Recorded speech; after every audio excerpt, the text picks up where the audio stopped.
भगवान शंकर कई मालाओं को धारण करते हैं, जिसमें रुद्राक्ष की माला सर्वोपरि है।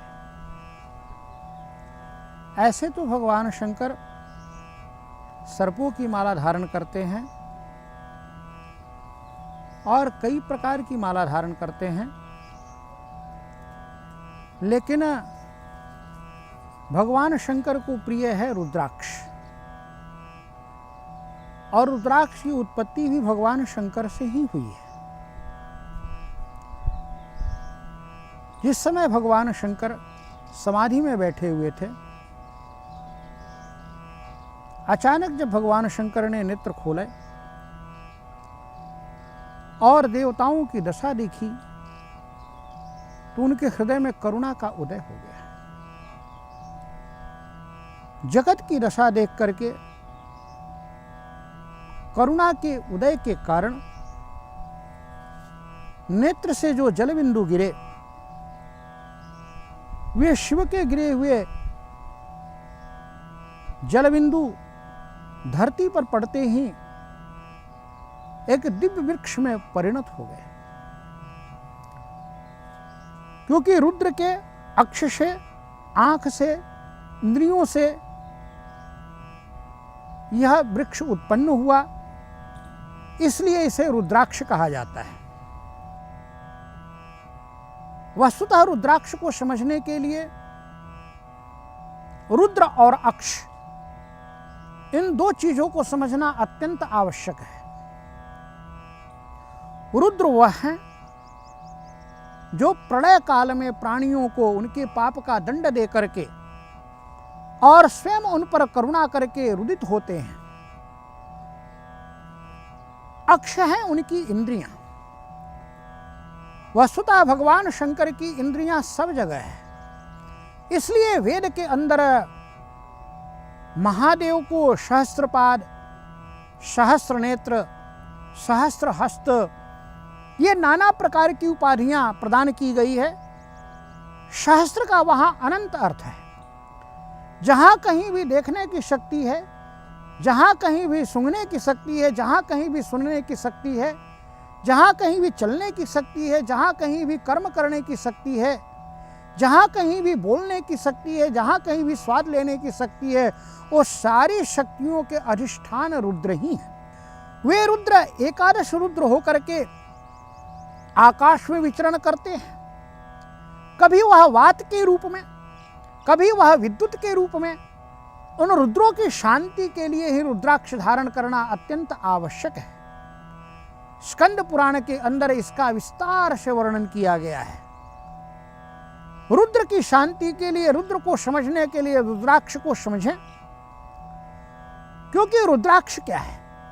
भगवान शंकर की करुणा है साक्षात, और इसके जो एक एक प्रभाव हैं, चाहे हम आयुर्वेद की दृष्टि से देखें, चाहे अध्यात्म की दृष्टि से देखें, चाहे विज्ञान की दृष्टि से देखें, शिव के अंश से उत्पन्न होने के कारण जो शिव की अत्यंत ऊर्जा, प्राकृतिक ऊर्जा, उस प्राकृतिक ऊर्जा से यह रुद्राक्ष आवेशित है। इसलिए साधक जब इसे धारण करता है, तो इसके धारण करने मात्र से ही उसके शरीर की जो विद्युत ऊर्जा है वह संरक्षित होती है। वस्तुतः शरीर हमारा उस दिव्य कॉस्मिक ऊर्जा के द्वारा संचालित है। उस कॉस्मिक एनर्जी को संग्रहित करने के लिए रुद्राक्ष से बढ़कर के और कोई माध्यम हो ही नहीं सकता है। भगवान शंकर का ये जो रुद्राक्ष है, यह अनेक मुखों में प्राप्त होता है। एक मुख से लेकर के और 31 मुख तक प्राप्त होते हैं। एक मुख अत्यंत दुर्लभ, उसके बाद 15 मुख के बाद अत्यंत दुर्लभ होते हैं। इसमें एक एक मुख के महात्म्य का वर्णन किया गया है, और जितने मुख हैं उन मुख को देवताओं की उपाधि दी गई है। पंचमुख के द्वारा भगवान शंकर की 5 शक्तियों का सृजनात्मक उपयोग किया जाता है। जो पंचमुख को धारण करता है, भगवान शंकर उसे जल की शक्ति, पृथ्वी की शक्ति, वायु की शक्ति, अग्नि की शक्ति, आकाश की शक्ति, इन शक्तियों के द्वारा विभूषित करते हैं। जैसे रुद्राक्ष के अंदर 6 मुख को हम धारण करते हैं, तो 6 मुख कार्तिकेय का प्रतिरूप है, षडमुख का प्रतिरूप है, और षडमुख का प्रतिरूप होने के कारण षड यम नियम आसन प्राणायाम प्रत्याहार ध्यान धारणा समाधि इनके तरफ इशारा करता है। अथवा 6 मुख भगवान शंकर के रुद्राक्ष षड संपत्तियों के तरफ इशारा करता है। यदि हम शिव को समझना चाहते हैं तो 6 मुखी रुद्राक्ष को धारण करें। वस्तुतः रुद्राक्ष धारण करते समय थोड़े से नियमों का अवश्य में पालन करना चाहिए। एक तो खान पान के अंदर पवित्रता, आचरण के अंदर पवित्रता, और रुद्राक्ष के मणकों का शरीर से सीधे ही संस्पर्श होना चाहिए। यदि हम इसको हृदय देश पर संस्पर्श करते हैं तो हृदय की गतियों को यह ठीक से संचालित करता है। यदि हम रुद्राक्ष के दानों को जल के अंदर डुबो करके और वह जलपान करते हैं, यदि हम इसे औषधीय रूप में ग्रहण करते हैं, तो यह हमारे रक्त प्रवाह को ठीक करता है। भगवान शंकर रुद्र रूप में है, और रुद्र की इतनी विशाल व्याख्या वेदों के अंदर की है। याते रुद्र शिवा तनु अघोरा पाप काशिनी। आकाश में जो विचरण करने वाले रुद्र हैं, अन्न में जो विचरण करने वाले रुद्र हैं, जल में जो विचरण करने वाले रुद्र हैं, वायु में जो विचरण करने वाले रुद्र हैं, अग्नि में जो विचरण करने वाले रुद्र हैं, आकाश में जो विचरण करने वाले रुद्र हैं, वे रुद्र हमारे लिए कल्याणदायी बने। यदि वह रुद्र बिगड़ गए तो हमारी पाचन शक्ति बिगड़ जाएगी, हमारी रक्त दशा बिगड़ जाएगी, हमारे अंगों की क्रिया बिगड़ जाएगी। और इस सृष्टि के अंदर यदि रुद्र बिगड़ गए तो विद्युत का प्रवाह बिगड़ जाएगा, बादल बिगड़ जाएंगे, वायु बिगड़ जाएगी, समुद्र बिगड़ जाएगा, जल बिगड़ जाएगा, पर्यावरण बिगड़ जाएगा। ये सारा बिगड़ जाने के कारण सृष्टि के अंदर प्रलय की स्थिति हो जाएगी। इसलिए रुद्राक्ष धारण करना अत्यंत आवश्यक है। भगवान शंकर के जो भक्त होते हैं, इस रुद्राक्ष को धारण करके, रुद्र के तात्पर्य को समझ करके, अक्ष यानी इंद्रियों के तात्पर्य को समझ करके और अपनी साधना में लीन होते हैं। इसलिए रुद्राक्ष धारण करने वाला साधक शांत मन वाला होना चाहिए। रुद्राक्ष धारण करने के बाद उसे किसी प्रकार के अभक्ष भक्षण या अपेय पेय का पालन नहीं करना चाहिए।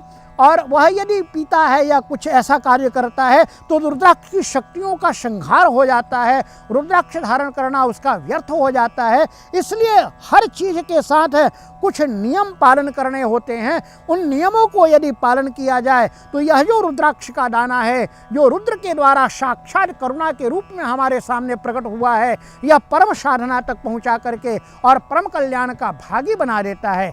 इसलिए रुद्राक्ष के वृक्ष की, रुद्राक्ष के दाने की, रुद्राक्ष के मनके की, और यहाँ तक शिव साधक होते हैं, शिव योगी होते हैं, वह संपूर्ण शरीर के अंदर अलग अलग संख्या में रुद्राक्ष धारण करते हैं। कई बार उसे मुकुट बना करके धारण करते हैं, कई बाजूबंद बना के धारण करते हैं, और कई वस्त्र के रूप में भी रुद्राक्ष को धारण करते हैं। इसकी सबकी साधना अलग अलग तरीके से विस्तार से बताई गई है। लेकिन रुद्राक्ष धारण करते समय जो रुद्र के मंत्र हैं, जो रुद्राक्ष के मंत्र हैं, उस मंत्र के द्वारा उसकी पूजा करके भगवान शंकर को समर्पित करके और फिर अपने हृदय के क्षेत्र पर धारण करना चाहिए। गंगा जल में धो करके धारण करें तो वह शक्ति संपन्नता को प्रदान करता है। ओम रुद्राय नमः।